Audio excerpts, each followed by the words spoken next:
بات بڑی ضروری ہے، وہ میں نے آپ سے ضرور کرنی ہے۔ ایک آیت ہے قرآن پاک کی سورت بقرہ پہلا سپارہ آیت نمبر 120۔ اللہ تعالیٰ نے ایک حد بیان کر دی، فرمایا وَلَن تَرْضَىٰ عَنْكَ الْيَهُودُ وَلَا النَّصَارَىٰ حَتَّىٰ تَتَّبِعَ مِلَّتَهُمْ۔ فرمایا یہ یہودی اور عیسائی تم سے ہرگز راضی نہیں ہوں گے۔ یہ قرآن ہے اور سادہ ترجمہ تفسیر کی بھی ضرورت نہیں۔ یہ معاہدے کر لیں، محبت کے وعدے کر لیں، یہ تم سے راضی نہیں ہوں گے۔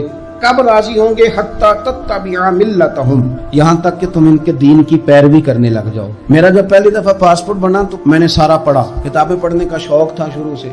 اس کے ہر صفحے پہ لکھا ہے کہ سوائے اسرائیل کے، یعنی آپ پوری دنیا میں یہ سبز ہلالی پاسپورٹ لے کے جا سکتے ہیں، خبردار اسرائیل آپ یہ پاسپورٹ لے کے نہیں جا سکتے۔ یعنی اتنی نفرت کسی ملک سے کہ اس پر لکھ کے چھاپ دیا ہر صفحے پر کہ یہ پاسپورٹ سوائے اسرائیل کے ہر ملک کے لیے کارآمد ہے۔ میرا سوال ہے عرب کے ان لیڈروں سے جنہوں نے اسرائیل کے ساتھ معاہدہ کیا، مجھے بتاؤ تمہیں فلسطین کی بیٹیاں بھول گئی نا ساری کی ساری؟ تمہیں وہ ماں بھول گئی نا جو مسجد اقصی کے دروازے پہ کھڑی ہو کے چیخیں مارتی تھی اور کہتی تھی کوئی علی کو خبر کرو کہ میری بچیاں قید میں ہیں؟ بھول گئی؟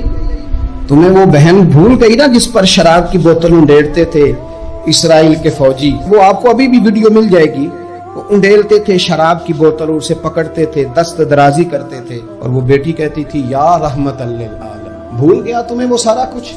تم نے ایک منٹ لگایا اور تم معاہدہ کس سے کروا رہے ہو؟ امریکہ کے صدر سے؟ اتنا ظلم کیا تم نے، اتنا قاتل کے ساتھ معاہدہ؟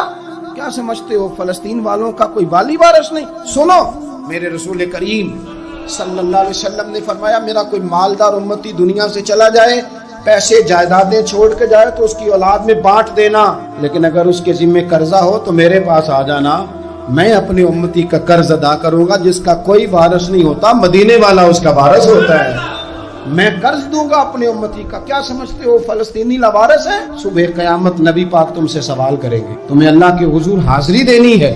کیوں نہیں صلح کرتا اسرائیل فلسطین کے ساتھ؟ لبنان کے ساتھ دوستی کیوں نہیں کرتا؟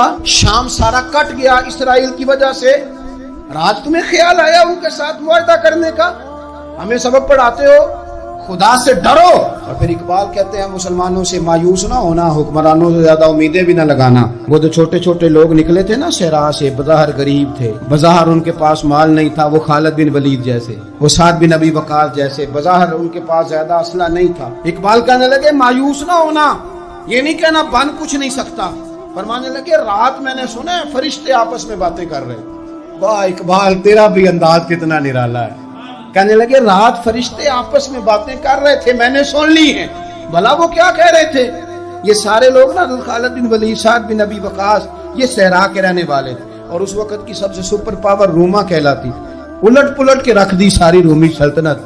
تو اقبال کہنے لگے رات فرشتے آپس میں باتیں کر رہے تھے کہ سنا ہے پاکستان کے، ہندوستان کے مسلمان جوان مایوس ہو گئے۔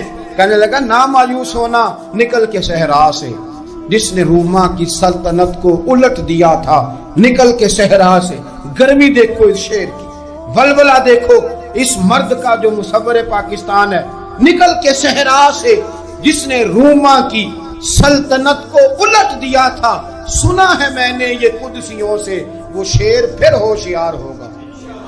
وہ کل باتیں کر رہے تھے کہ بہت سارے ان میں سے پھر جاگ گئے اور بڑی جلدی وہ بلاک بنائیں گے۔ سنا ہے میں نے یہ قدسیوں سے کہ وہ شیر پھر ہوشیار ہوگا، وہ آئے گا میدان میں، نکلے گا، اور انشاءاللہ یہی چراغ جلے گا تو روشنی ہوگی۔ نبی پاک صلی اللہ علیہ وسلم نے فرمایا مسلمان ایک جسد واحد کی طرح، ایک جسم کی طرح، ایک حصہ تکلیف میں ہو تو دوسرا اس کی درد محسوس کرتا ہے۔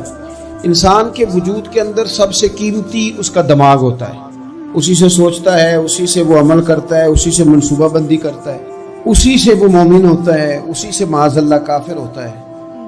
اور وجود کے اندر جس کو درجے کے لحاظ سے بولنے میں بعض اوقات کم درجہ سمجھا جاتا ہے وہ پیر ہوتے ہیں، اور تو میری ٹھوکر کے بھی قابل نہیں، میں تجھے جوتے کی نوک پہ، پیر کی نوک پہ بھی نہیں سمجھتا۔ ہم یہ کہتے ہیں محاورتاً کہ تو پیروں کے قابل بھی نہیں، یعنی سب سے اعلیٰ درجہ دماغ کو دیا، دل کو دیا، اور سب سے ہلکا درجہ پاؤں کو دیا۔ لیکن مجھے بتلائیے گا اگر کبھی پاؤں کی سب سے چھوٹی انگلی، چھنگلیا، چیچی، اس پہ اگر کبھی زخم لگ جائے تو جسم کا سب سے اعلیٰ حصہ دماغ ہے،